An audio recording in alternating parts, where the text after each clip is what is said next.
Crystal, shall we start or? Yes, we can begin. Yeah, it's Yeah. 5:30. Okay. Thank you very much. Good day, everyone.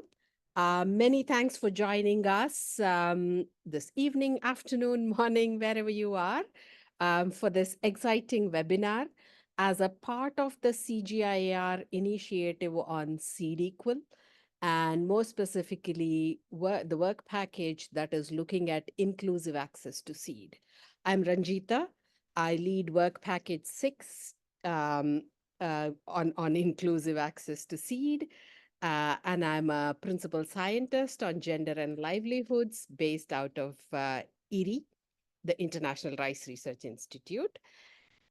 So this work package 6 of the Seed Equal Initiative is focused on generating evidence to inform strategies and approaches to enhance access to quality seed, particularly for socio-economic groups like smallholder farmers, women who face challenges in accessing them due to a variety of barriers and constraints. And we all know quality seed is really critical for productivity, and productivity on these farms is actually low.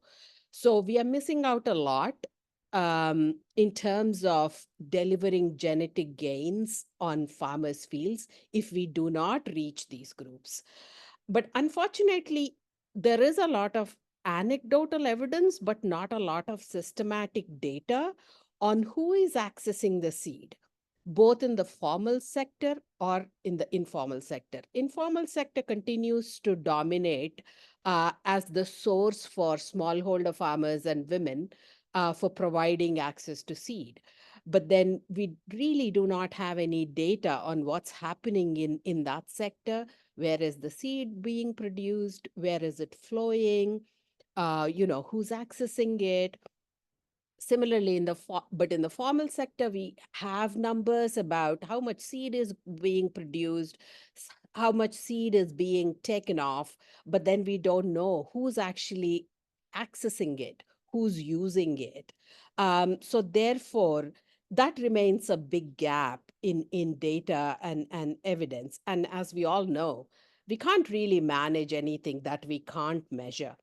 And there's only a few initiatives or efforts across the developing world which are trying to actually look at access to seed. There is the Access to Seed Index, and there is the African Seed Access Index. But even these are not necessarily looking at inclusive access as to who is gaining access to these seeds or who is using them, nor do they look at the informal sector. So this was a gap that there was an urgent need to fill this gap. So as a part of this initiative, we partnered with TASAI, the African Seed Access Index, which are leaders in this area, to develop some indicators and develop metrics on inclusive access to seed. What does it mean if we say there is inclusive access to seed or there is not inclusive access to seed? How do we measure it? What indicators do we use? What data do we need to collect? So we started developing that, and I won't go into the details of how we did it. We will hear that in the presentation. Um, and therefore, today, what we are planning to do is to actually share some of the work that we did around this, how we went about it, what are the kinds of indicators that we came up with, the pilot testing, to get feedback from you, to see, to get your feedback and suggestions for improving these, and then think of the next steps. Where do we go from here after this?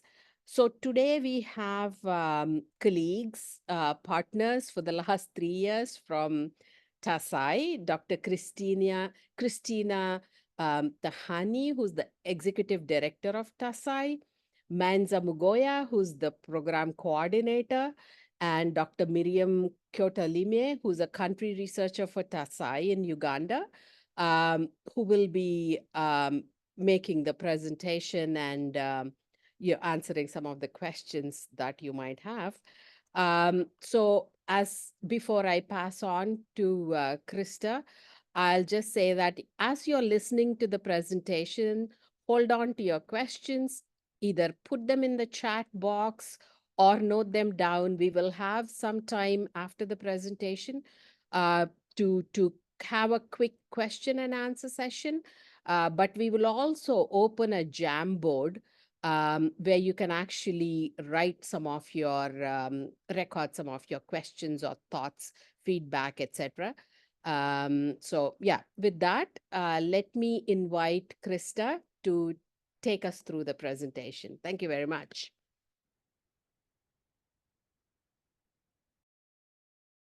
Great. I had to unmute myself. Thank you so much, Ranjita, for the introduction and for setting the scene. I think that's excellent.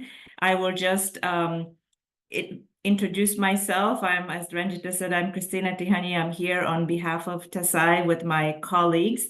I will take us through the slides, but my colleagues are here to answer any questions, and I'm really hoping that they'll get a chance to also give their input in the question and answer session. What I'll do is I'll share my screen, my PowerPoint presentation. I'll take myself off video just in case that makes things a little bit more difficult. So let me just do that right now, and then we can go straight into the presentation.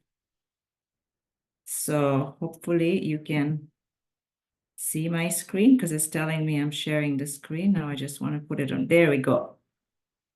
Wonderful. So first of all, thank you very much, everyone. Good morning, afternoon, or evening to you, wherever you may be. And we really appreciate you spending part of your day with us to listen to what we have found in this study.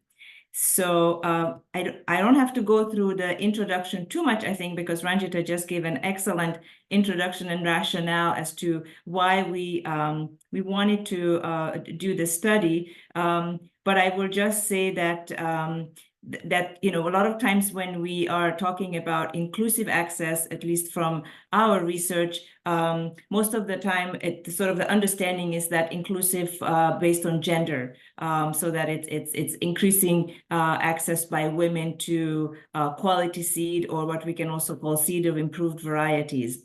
What we have tried to do in this pilot study on this project is to expand that a little bit. So we did talk about gender, certainly, also age, and then to some extent, a little bit, we also included in one of our questions, people with disabilities. This was at the request of one of the local stakeholders in Uganda. So we tried to expand that definition a little bit, and you'll see most of the information here. The breakdown is by gender and age. So we were able to disaggregate the data. As Ranjita said, gender disaggregated data is definitely limited, and that's what we found as well. And of course, yes, what we can't study, what we don't know, it's very difficult to know what kind of interventions or programs we should design. And as you can see there's definitely a gap that exists in land and labor productivity that would be good to close or move towards closing that gap.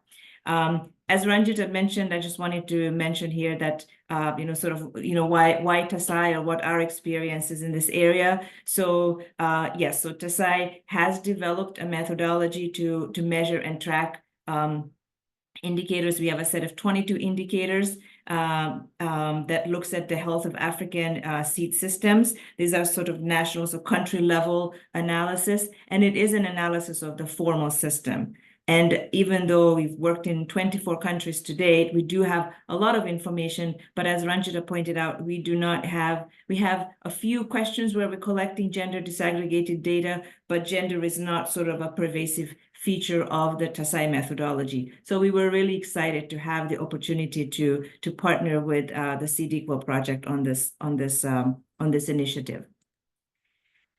So just to tell you where we started, as well as most researchers do, I suppose, we started with a literature review, and we did find very quickly that there isn't one sort of seed sector assessment or a tool that exists now that has a very good that incorporates gender as sort of its integral part, and certainly not age and gender would be the only thing where we would find a few things, but definitely not any of the other indicators. So we ruled that out fairly quickly, and then of course that gave all the more reason for us to continue the work or to do this work. And then we also looked at some existing gender frameworks, basically with that question, what would be the most applicable to this work that we're doing. And the one that you can see here, the Reach, Benefit, Empower, Transform framework, is the one that seemed most relevant to us among the ones we have reviewed. And I'm not going to go into detail on the description here because we don't have the time. We're trying to showcase as much of the work as we have done. But what I wanted to point out is that our sort of thinking or hope, or the reason why this appealed to us, is because this framework allows you to categorize various sort of impacts of interventions at different levels, at the levels where they, where the impact is, whether it's sort of just reaching women or moving, at a deeper level and all the way to transforming attitudes, norms, institutions, policies. And the hope is that, and we're not there yet since we've just done the pilot, that would be one of the sort of last steps down the line. But the idea would be to be able to look at the indicators that we are using to look at inclusive access and be able to sort of put them in categories as to where they are impacting at which level, how deep the impact would be or could be of the potential indicator. And that then would allow you to create a more nuanced sort of picture of inclusive access in any particular seed sector or country. So I just wanted to share that's sort of our ultimate goal.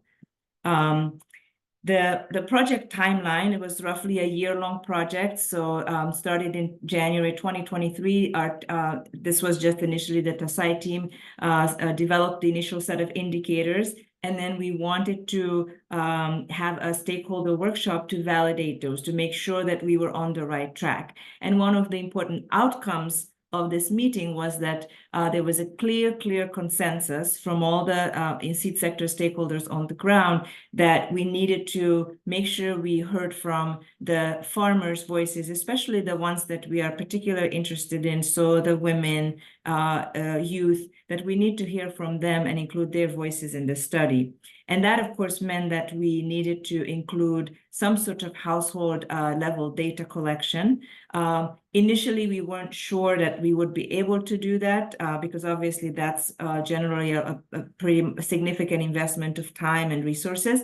But after the meeting, we sort of rearranged our plans and decided to reduce the number of pilots to fewer so that we could do a more in-depth pilot. And that's the first pilot took place in Uganda, and we had plans to do a second one. We're at the point where we've just done the Uganda one at this point and finished that early this year. Here's a set of the indicators that we collected data on that's in the report. I won't read through this in detail. We did actually put a screenshot of this in Jamboard because there's a question that pertains to indicators. You can see that there. But I just want to say that what we're doing here is to look at just a selected few of these. We try to put in as many as we could given the time we have, but we're very happy to give you more information on any of them. So if any of them you're not hear about and you're interested in, we have the emails at the end of the presentation. Please feel free to reach out. We're very happy to give you the findings, share some more information. Just before we launch into the findings themselves, a little bit on the respondents and the data collection part. So as I mentioned, we decided to do a household study in Uganda, and we did that in 3 districts that you can see on the left side of the table. We altogether had 648 participants. There were some men and women in dual-headed households, and then female-headed households were also represented. So there were some women in those households. And then we also divided, because we were also looking at age, we divided them into youth, which were adults under the age of 30, and then anybody over that were considered, in our terminology, seniors. So that's the terms you'll see in the presentation. In addition, We also talked to 7 community seed banks, and we did both interviews, like sort of key informant interviews and focus groups. We had interviews with 10 QDS, quality declared seed producer groups. QDS is an important seed class in Uganda. We also talked to 6 seed companies, and we relied on some existing TASAI data, because as I mentioned, TASAI collects data from primarily from seed companies as well as other key informants. Breeders, we talked to 19 different breeders, mostly head of different crop breeding programs, and then 3 other key informants, and these were NARIs and other government or research institutions. The data collection took place in October, November of 2023. The household data collection took roughly about a week, and here my colleague Miriam was instrumental. She helped us, line up all these activities, collect the data. So if there's any questions on that at the end, I'm happy to refer them to Miriam. But we did start with the household data collection with the help of enumerators, and then the other interviews, the seed company, breeder interviews, and other key informants took place afterwards in the following weeks. And then we started writing the report, and as I mentioned, submitted it. The draft was finished early on this year. So on the findings, if you recall, in that I flashed it pretty quickly, that indicator table, but we divided the indicators into 3 groups. The first one were the indicators that were based on responses from farmers. The second one were services to smallholder farmers, and the last one were just the few questions that we directed towards breeders. So those were on variety development. So I'm going to look at them, sort of these different categories, and just pull some of the, I guess, illustrative ones. I wouldn't say they're the most important ones, because I think they were almost all indicators we think yielded interesting results. But since we don't have the time, we're just selected some that we thought would be, of interest or give a good cross-section of what we've done. So the first indicator was collecting information in purchases of improved seeds, purchases of seeds of improved varieties or quality seeds. Now, in this case, the data you see here is for all crops. And just a quick point on that, which is that when we collected the data, we basically allowed the farmers in the area to list all the different seed or crop varieties or crops that they planted. But then for the analysis, we ended up just choosing maize and beans just to make the process manageable. We do have the data for all the other crops, and it's possible to look at that, but it was a pilot study, so we didn't have time and space to do analysis for all of them. Or we have analysis for all the crops, not in aggregate, and that's what you see here. So what we found was that the highest rate of use, a percentage of use, was reported by men, followed by women in single-headed households, and then by women. And for broken down by age, you can see that there's a little bit of higher number for seniors reported, but the difference wasn't that significant. Next, we asked people, this is just the analysis on beans. So looking at the questions by crop, we asked people to tell us who purchased bean seed of any type. And this is the data that we got for that. So as you can see, again, here, men, again, were reported the highest rate, followed by women in single-headed households, and then the second group of women. And here, young people reported a higher percentage of purchases. But then when we asked about purchases of seeds of improved varieties of the people who purchased bean seed, what we saw was that the highest number of improved varieties were purchased by women in single-headed households, and then followed by men. So that was an interesting slight change there. And also, if you look at age, now more seniors reported purchasing seeds of improved varieties. And then to further break it down, we asked them to tell us of these improved varieties for beans, what types of seeds were these? So one option was to say that it was certified bean seed, And you can see there that in this question, the numbers are very low across the board. So that's one important thing. But men still reported buying the highest percentage of men reported buying certified bean seed, and that was 5%.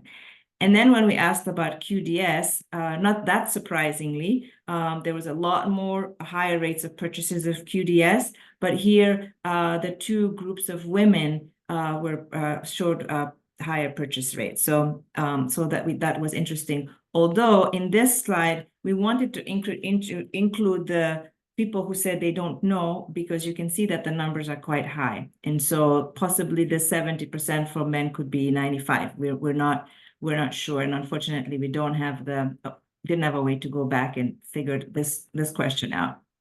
And finally, the third type of kind of analysis or question we could do on this is to say, now, what about comparing the purchases of improved varieties, in this case for beans, compared to all the people who said that they bought the bean seed and presumably were bean farmers. And now here you can see that the use rate of certified seed is really low, but even the QDS rates, purchase rates are quite low. And so we just wanted to bring in this perspective as well, because we thought that was interesting, that whereas, yes, we are looking at the differences, and in fact, here the differences are certainly for QDS are sort of in the favor of women, but the overall use rate for these farmers is just low. So there's work to do to increase usage rate for everyone. And our second indicator was asking about availability of seed in small packages. What I wanted to highlight on this slide is just two things. One is to show you that larger packages were not favored by any of the groups, so package sizes of 10 kgs or more, and everybody preferred package sizes of 2 kgs or less, or 2 to 10 kgs. But interestingly, women in single-legged households indicated that they purchased more of the bigger packages, and all the other groups, it was the opposite. The preference was for, or higher purchase rates, I guess, were for the smaller packages. And I think I can say that this was preference as well, because we did ask a question about whether people got the package sizes they wanted, and over 90% of them said that they did. So in this case, purchasing and preference is roughly the same. We also wanted to ask about price and kind of see if there were any differences in the price. Again, just showing you the information for beans. What we found out was that overall, men and young people seem to pay the lowest prices. This is US dollars per kg. And women in dual-headed households and then women in single-headed households paid a little bit more. And what we, just to make this a little bit more meaningful, we calculated kind of the quote-unquote surcharge paid by the groups who paid more. And that also applies to some seniors, right? Because they paid almost 10% more in price than young people. And these are the figures that we got. Now, this has a bit of a caveat on it.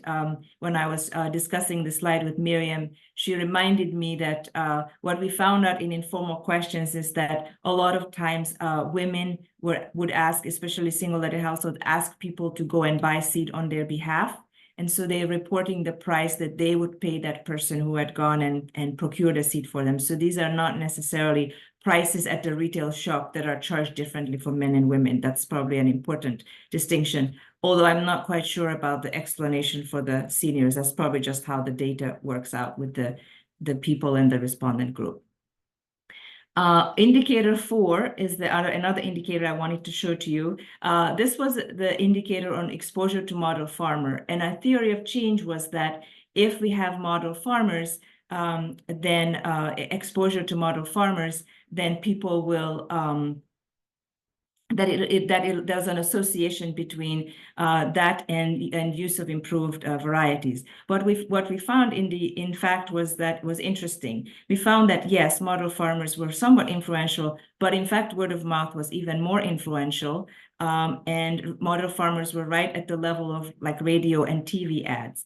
And in fact, mobile ads, which I think a lot of times people think of as being very important in this digital age, they didn't seem that influential for farmers. So we wanted to just bring this here because we felt like it was a good illustration that this is only a pilot. We had a question, and if we hadn't asked all these other questions, which we just thought to throw in there just to see what we get, we might have missed some important information. So for our next iteration, we may change this question or look at some of these other aspects as well. But nevertheless, what I wanted to highlight here is that the response to the model farmer question, which was about what was the influence, the level of influence of a model farmer on a person's decisions to purchase or use improved seed, and the differences per group were very, very minimal, except for maybe women in single-headed households. So just wanted to highlight that to you. We had a question, indicator 6, on household decision-making. Here, our theory of change was that we thought maybe people who used more, well, I should say there was association, because we don't know the direction, between use of improved varieties and joint decision-making, and we didn't really find any differences here. It looks like regardless of the types of seed people used, they made joint decisions in the overwhelming majority of cases, you can see, for the different groups. And of course, for women, it was they made the decision alone. Obviously, the question there doesn't apply. So this was an interesting finding. Indicator 8, we asked question about or looked at membership in agricultural groups. Again, here, the theory of change was that people who are have membership, that there may be an association to higher rates of use of improved varieties. And indeed, that's what we found. If you look at the difference between non-members versus people in SACCOs or in cooperatives, the difference is clear here.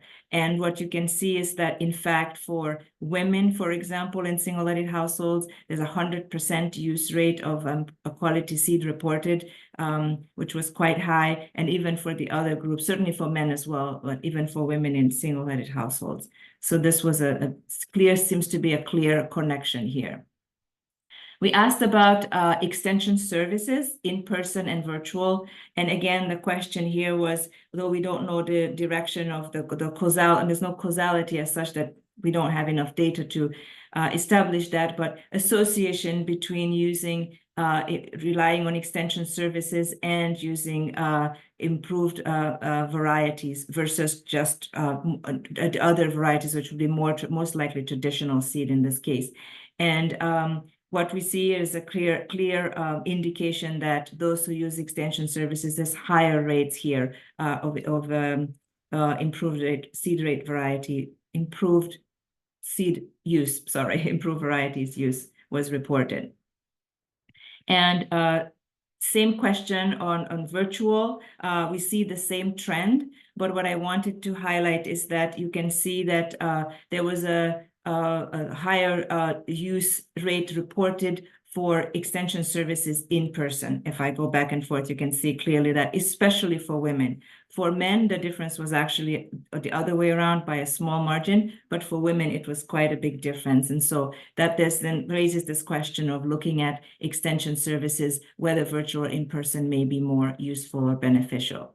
Our indicator 12, we looked at, there were a couple of other sub-questions, but I only have time to just highlight this one. We asked people about how they accessed seed and whether agro-dealers was an important access, or what percentage access seed through agro-dealers. And you can see here that the highest rate was reported by men, followed by women in dual-headed households, and then by women in single-headed households. And also by age, seniors reported more seniors access seed from agro-dealers than young people. Service to smallholder farmers. So I'm just moving on to highlighting a couple of these indicators that were where we now moved away from questions that we were directing to farmers and moving into questions that we directed to seed producers. So this is a slide on questions, or data rather, we got from QDS producers. We asked them basically wanted to know about women and youth participation. And what we found was that if you look here, women were represented, more women were represented among outgrowers. So that was higher percentage of women, outgrowers were women. So that was a higher representation by women. For age, it was the opposite, meaning about 1/3 of the outgoers were young people and about 2/3 were seniors. So those were the findings there. We also asked about women in management, women and youth in management roles in the QDS group, producer group. And here we found as well that women were slightly more highly represented. So these were good findings, certainly for indicators for inclusivity. But young people were quite underrepresented, only at 15%. Then we have a slide here. This is based on TASAI data about participation by women seed companies. This is data we collect. Have a little bit of gender disaggregated data, and this is one example where we ask about women in management positions in companies, and then also about women as owners and top managers. What we have found, this is in the last 2 years, is that whereas the women in management position, the percentage of women representation seems to be increasing. So the trend, although 2 years doesn't make a trend yet, it's pointing in the right direction. But when you look at the highest level of whether owner or top manager, those numbers are not changing. They remain low, at least based on these 2 studies. And we continue to look at this in our upcoming studies. Finally, the last indicator that I'd like to share with you is indicator 16. This was one of the indicators based on variety development. So we asked about farmers' participation in variety development. All of the breeders we interviewed pretty much confirmed that almost all the breeding programs involves farmers in some way. That's sort of a standard practice now. And so if you look at the first column, what you can see here is just the rate of participation by farmers in these various tasks and activities. It goes from obviously on-farm trials, makes sense, all the way down to the one where there's no participation by farmers. But then when we break it down by gender and age, what we found, which we thought was interesting, is that we looked at the biggest differences by gender on this task, right? And the biggest differences are on seed production and distribution, conducting multi-location evaluations, and screening of germplasm. So these were like the ones where there were 15 or more percentage differences. And what we thought was interesting is that seed production distribution, which is more sort of business type of activity, seems to be favoring more men. And then the screening and sort of conducting evaluations, which is maybe more sort of looking at analyzing, looking at findings, would seem to be more favoring women. But this was just the information that we received. And finally, just to point out that in terms of youth, their participation rates were relatively low, as you can see there. The highest one was reported on training, which is probably actually a good finding in the sense that it seems like there's interest or emphasis in training young people, which certainly makes a lot of sense if you want to keep them involved. So that was sort of a quick run through of a selection of the indicators. As I said, if there's any questions, we're happy to share information on the other ones. But just to summarize it up, what we have found is that this first pilot yielded a lot of interesting data, and we would love to be able to do the second pilot or additional work to be able to get more robust data on this. One pilot, it leaves you with some questions, some things you'd like to investigate further. So hopefully this is something that can happen. Nevertheless, because we have the data for Uganda, we are still in the process of doing some finer analysis, trying to do some statistical analysis so we can get a little bit more in depth into the data as we are revising and finishing the report. And if possible, we would like to return back to the indicators and propose weighting of the indicators. Hopefully we can have a more refined set of indicators. And as Ranjita said, we would love to hear from you if there's any feedback on the indicators. And last but not least, very important, is for sustainability, how are we going to continue this work? Our initial plan was that the data would be collected by various entities, hopefully entities that already either collect similar data or that could easily take this on, and we would kind of break it up into manageable chunks. And so whatever is data collection on, let's say, variety development would be handled by an organization where whose job already includes that, or where it could be easily added to the regular activities. But even then, we're left with the question of how would the data be aggregated, who would aggregate it, sort of do the analysis, and then how often should the data be collected and for which respondents. Household data, as we found out, is definitely takes a lot of work to collect. It's really important, but perhaps not something we would do every year. Maybe it's every few years. So all these are still questions that we are left with, and we will be very happy to receive any feedback from all of you. So I'll stop there. Hopefully I didn't go too much over time. I wasn't able to check the time, but I hope it's enough. And I'm very happy to take any questions and feedback. Thank you so much, everyone, for your attention. Really appreciate it. Krista, thank you very much. You actually saved 4 minutes. So Did fantastic. I? Hopefully then you heard me and I wasn't too fast. No, that was great. Thank you so much. And there's already an awful lot of questions in the Q&A box, but also the chat, and Miriam was addressing one or two. But Wonderful. maybe quickly, I'll highlight a few that we can take and answer. But to everyone, thank you so much for listening. I've again put the link to the Jamboard in the chat box. Please go there. We've asked you 4 questions there. First is, you've listened to, the list of indicators that we have proposed. Do you think any of these are redundant or irrelevant? Then the second question is, are there any that we are missing on important dimensions of these systems that are relevant for inclusive access? Third is, who do you think are the agencies, actors we could be approaching to introduce these indicators and say and request them and motivate them to start using them, testing them? And then if you have any other feedback, comments, suggestions, as Krista said, this is still work in progress. And we would love to get your feedback to see how we can take this to the next stage. Having said that, Krista, a couple of questions that I picked up. There was one question in the chat box about how buyers are identifying the quality declared seed. Is it labeling or other means? And something about the packaging size. Is it related to the land holding? Are we looking at the correlations? It's interesting that we also said female-headed households are actually buying larger packages, which is a bit counterintuitive. Yes. One would think they'd buy less. But so what might be explaining it?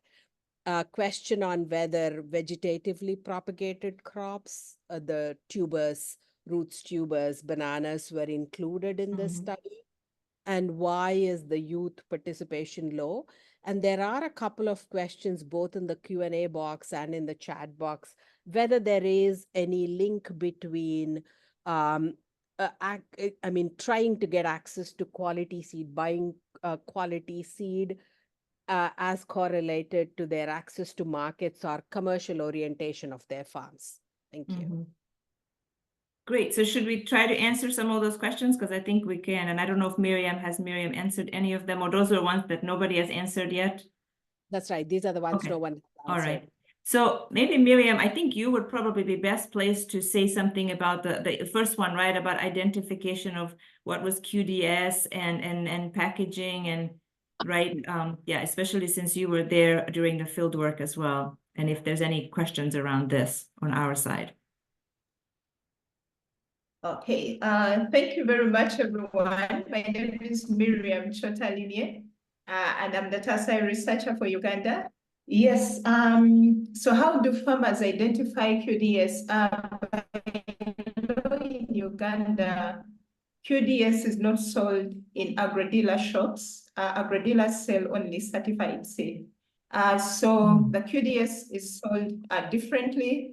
And it's also not sold beyond district borders. So those are the two ways in which a farmer can identify. They're not buying it in the agri-dealer seed stockist. And then it's also officially labeled. It has a unique label, which is different from the certified seed label. Mhm. So I hope Great. that clears that. Yes. It's So to identify from the certified. So it sounds like farmers would know, they would have an easy way of identifying or knowing if Yeah, it's marketed differently, it's labeled differently, and it's also colored differently from Okay, certified seed. Yes. great. Ranjita, you might have to remind me of the next question. Or another question. Sure. Something about the packaging. Do we have any insights on this whole, why are people preferring small packs or large packs? Does it have any correlation with land holding? Yeah, other one is on whether we included vegetatively propagated crops and tubers. Yes, okay. Yeah, Miriam, do you want to take the one on the last one on vegetative propagated? I think you'll remember, and I can say something on the seed packages maybe. Yes. Yeah, so we included sweet potatoes. We included some vegetatively propagated crops, sweet potato and cassava. In the analysis, we focused on only maize and beans because those were the crops that were significantly purchased in terms of improved seed, and also because of the time limit regarding the analysis. But the data is there, and we expect that over time, we're going to be able to analyze the other vegetative crops, yes. So worked on sweet potatoes, cassava, that is included in addition to the seed crop. Yeah, as I was mentioning, I think in the presentation that we sort of kept that open instead of going with our list. We just asked what people planted, right, or grew in the particular area. So we even had like sesame was included because it seemed to be, it was an important crop among women, I think, if I remember correctly. Yes. And so then on the seed package sizes, so that's a good question. So one of the reasons why that question is there and the way it's there in that particular format is because it's a question that we have asked, and Miriam, you'll remember this on the TASAI surveys, for many, it's one of our standard questions. And so, just to tie it in with that point about, who would be collecting the data. So one of the things we were thinking about when we were doing this is that certainly if TASAI can contribute to this in any way, if any of our questions would be useful, then, we would already be able to, share some of that information. And so that's one of the reasons why that question was taken in that particular, format. But what I would say is that, that obviously the theory of change there is that smaller package sizes can be sort of a door to allowing farmers to adopt improved varieties because the smaller package sizes are smaller. It's less risk for a farmer to, spend money on a smaller package size. So that's sort of the, the theory of change behind it. Now, in terms of the land holding size, we did ask for people we collected data on both land size, the size of land that somebody owned, and then we even asked them about, do you work any other land? What's the size of that maybe you lease or you somehow have access to, right? Because at some point we were interested in asking, what's the total amount of land that this particular farmer we're talking to is working, right? And so we could do that analysis, I think. I don't know if Brian is here. He was our data analyst, if he was able to join. But we could look at that and try to see if there's what we're finding there, right? In terms of the package sizes and the land holding size. One of the slides I didn't show just because, well, we had to pick and choose. But what we did was just to sort of create some way of analyzing, which was a pretty simple way, but basically calculated the average land holding size based on all the figures that we got for the different groups. So average for men, average for women of the two different groups, average for young people and seniors, and then compare that to the rates of improved variety use reported, right? And the sort of the theory of change there was that presumably people who work on more land are maybe more likely to use seeds of improved varieties. And that's what it showed, the results showed on that one. So, but we can look at it with package sizes as well. It's a good question. Okay. Yeah. Yes, I maybe think just to add on a little bit on the land holding. Sure. What we found in Western Uganda is that women also inherit land, but then they potentially also have access to the land from their husbands, and they are also renting a lot more land than the men. So they're using, that's where the difference was coming from in terms of land holding size. Yeah, the rental difference and then the inheritance aspect. right. Thank you. I think we still have we have another 10 minutes actually. We could take a few more questions. Similar to the question on land holding and the correlation, there was questions on whether there was any influence of access to markets and commercial orientation of the farms with wanting to buy quality seed. And then there was also a question on, the agro dealers and what were the other sources of seed that we looked at, and how does that compare, because the share of agro dealers is very high. There was, I think one question, somebody was curious to know whether we have already analyzed or whether we have analyzed responses from any policymakers or agriculture departments and all. Yeah. Yeah, so I guess I can start with the last one. We haven't done, Miriam, right? I mean, you had the interviews for, with different, like the NADS, which I think is the NARI, and some other institutions. Maybe if you want to speak to that, but we haven't like shared this, right? This is our first time sharing the information, so we haven't received any responses yet, right? That's Right. Yeah. That's correct. Yes. And then yes, on the link to, we have an indicator that's indicator 5 linked to buyers. It was one of the ones that somehow was on our chopping block and didn't make it here, but I actually have it, in front of me, the slide. And basically what we found there was, well, I almost feel like well, it's fine. Well, I think what we can do, Ranjit, as well, if you want, is I'm happy to share, if I don't know if you ever shared a presentation, but we can certainly share more slides, with people, because we had prepared them. But basically what we found was that there was definitely, it seemed like an association. Oh, here, maybe I can quickly come and share it now, if I can. Hold on a second. Yes, it's this one right here.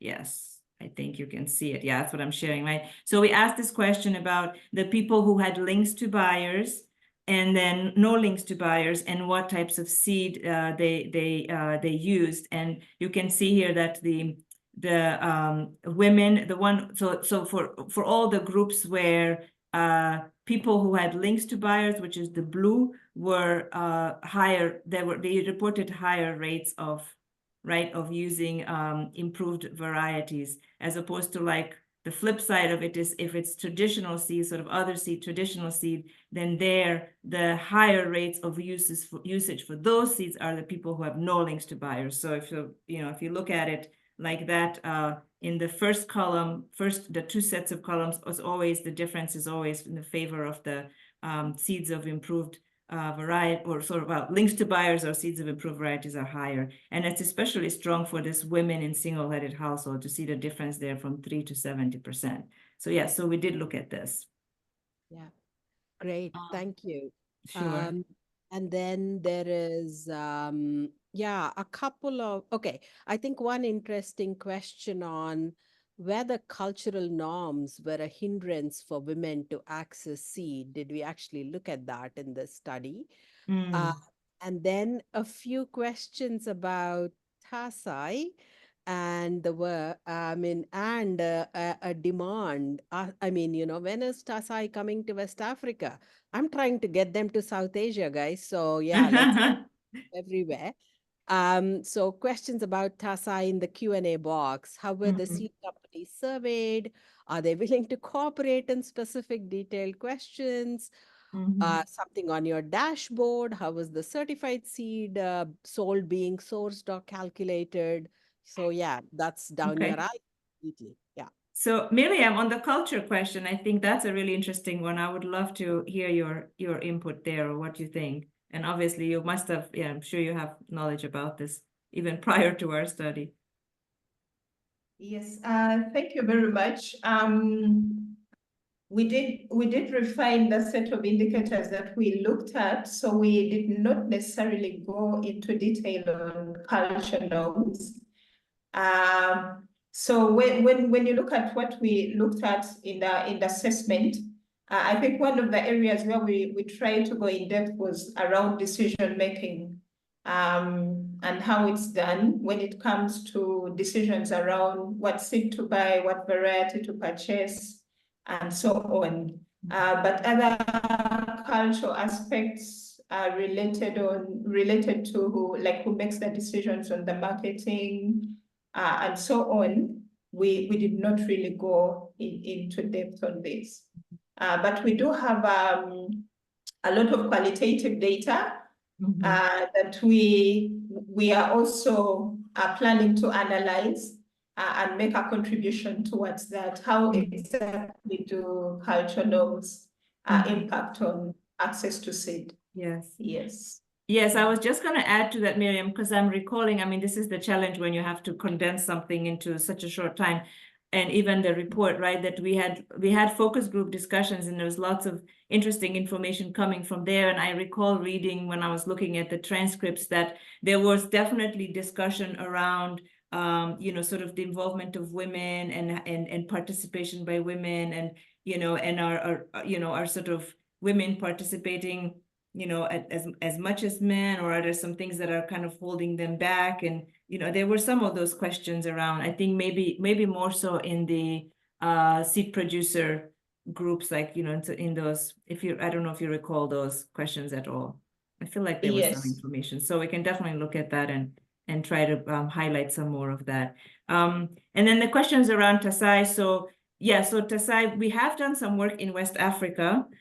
We have done studies in Ghana, Burkina Faso, Mali, and we're just finishing the Niger study, and Senegal. The way, obviously, we're being a nonprofit, we sort of go where this funding and the funders interested in us conducting this work. But we would definitely like to increase our our footprint, anywhere where this the information would be useful. We find that in the countries where, and it's more in East Africa, where we've been able to do multiple rounds of studies, that's sort of the idea of Tasai, that you don't just do it once, but let's say every other year.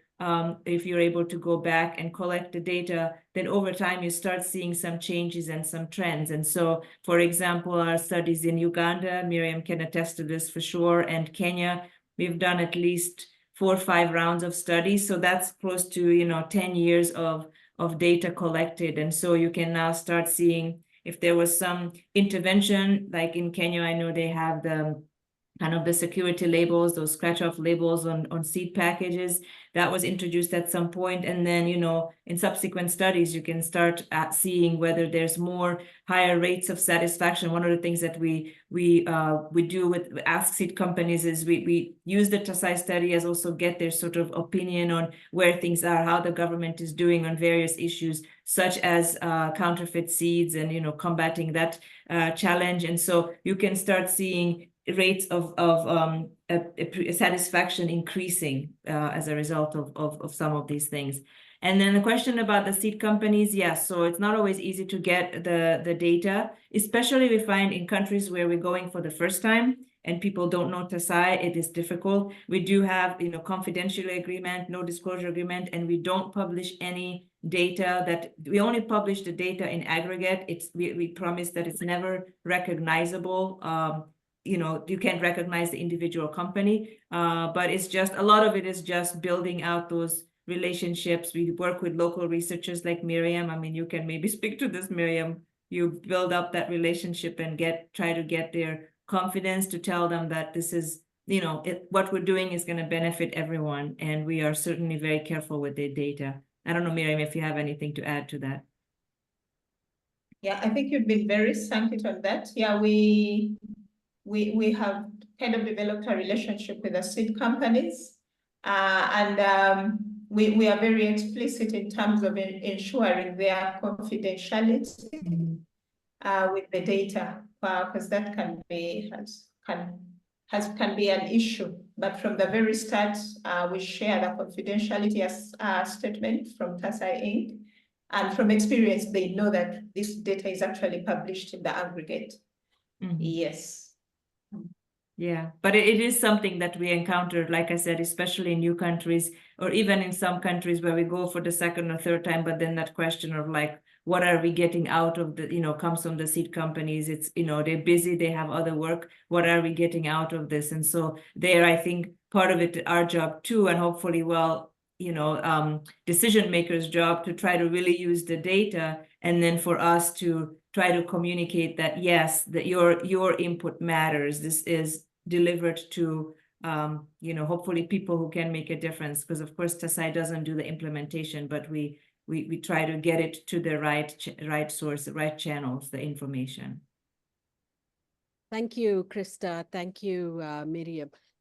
We could go on. There's a lot of questions, interesting ones. We could take some interesting suggestions as well.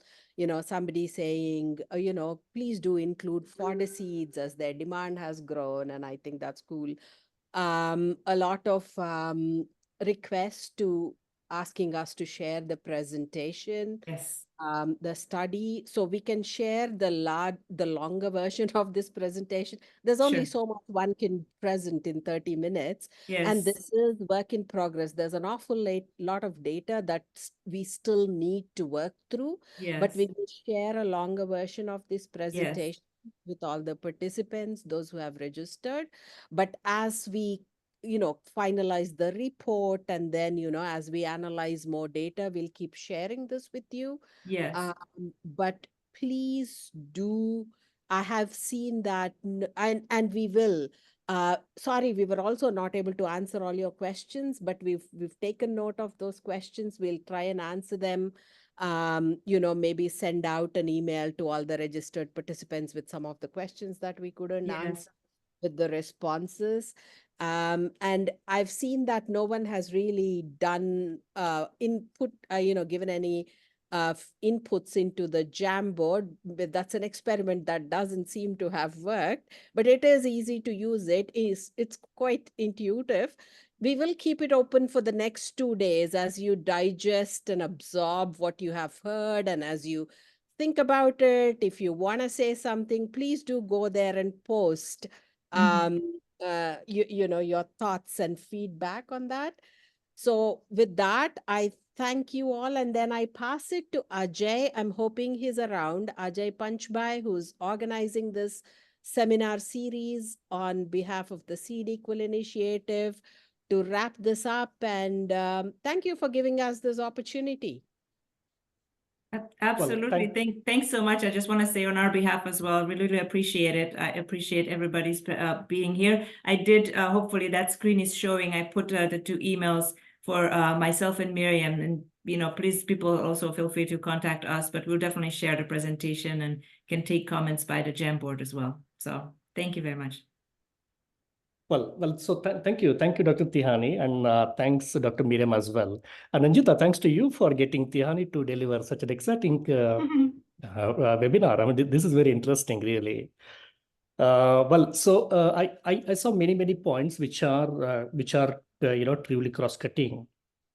So for example, I'm sure our work package 1, 2, and 3 teams would find these indicators, this presentation first of all, and also these indicators very interesting, and also to be something that we can implement in our respective crop specific scaling exercise with our partners and so on.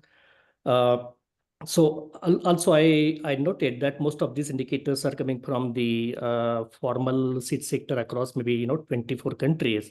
However, the way I look at it, Anjita and Tiani, is that maybe whenever we get an opportunity to really talk to, let's say, informal seed sector and try to get them on board towards the something called semi-formal or formal seed system or seed sector, I think these indicators are going to be extremely useful. And I think we should make sure that we get a full handle on all these details and try to implement these indicators as much as possible. There have been some interesting kind of like findings as well. Like, for example, I noticed that 2 women groups from Uganda, they reported higher purchase rate for QDS. I think this is something that we may have to understand more. I mean, what is playing behind that, so that if we understand that piece well, then probably we can implement those those strategies, or those kind of like nitty-gritties into many other women groups, and try to see how best we can utilize QDS on that side as much as possible. And finally, I also noticed, Sanjita, that the analysis of the data which has been which has been presented today, it is mainly coming from maize and beans. However, it will be really interesting to also see how does the broader picture looks like when we analyze the data which has already been collected from other crops, and how does that big picture look like.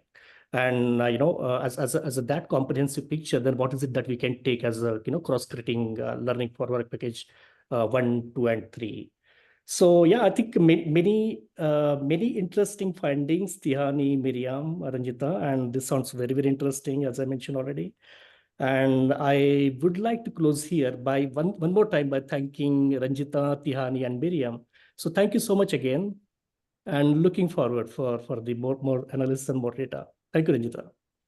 Thank you. Thanks Thanks. again. Thanks to Krista. Thanks to Tasai. They've been wonderful partners. Learned so thank you. much from them. Enjoyed working with them, and would love to continue to do so and take Yes. this to the next level. Thank you. Yes, feeling is mutual. Thanks, everyone. We appreciate the opportunity and have a wonderful rest of your day.